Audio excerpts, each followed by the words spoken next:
فضيلة الشيخ عطية صقر، وإذا أردنا أن نتحدث عن الصلاة فلنعرف أولا حكمة فرض الله تعالى الصلاة على عباده المسلمين. بسم الله الرحمن الرحيم.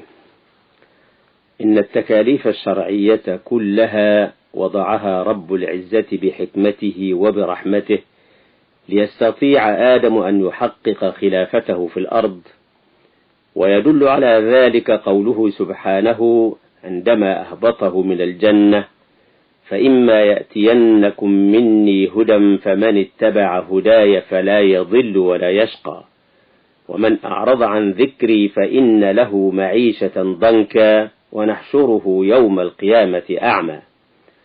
وإذا كان في بعض التكاليف مشقة بدنية أو مالية أو غير ذلك فهي لمصلحة العبد حتى لو لم يعرف حكمتها.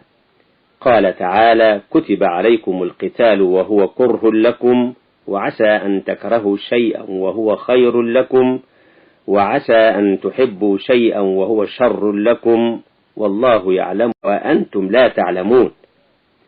والأوامر والنواهي التي تقوم عليها التكاليف تأكيد لمبدأ أن حرية الإنسان ليست مطلقة، بل هي مقيدة ولو إلى حد ما.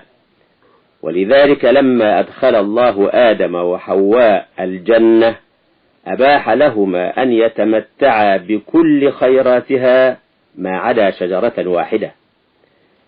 ولعلم الله سبحانه أن العبد إذا كلف بشيء يحد من حريته لا ينشط للامتثال إلا إذا عرف الفائدة منه، بين في كثير من التكاليف فوائدها كما في الصلاة والصيام والزكاة والحج، والنصوص في ذلك معروفة، وإن كان قد أخفى بيان الحكمة في بعض التكاليف فذلك امتحان يعرف به مدى إيمان المؤمن بربه والثقة بكل ما يصدره من أوامر ونواه كما في الأمور التعبدية.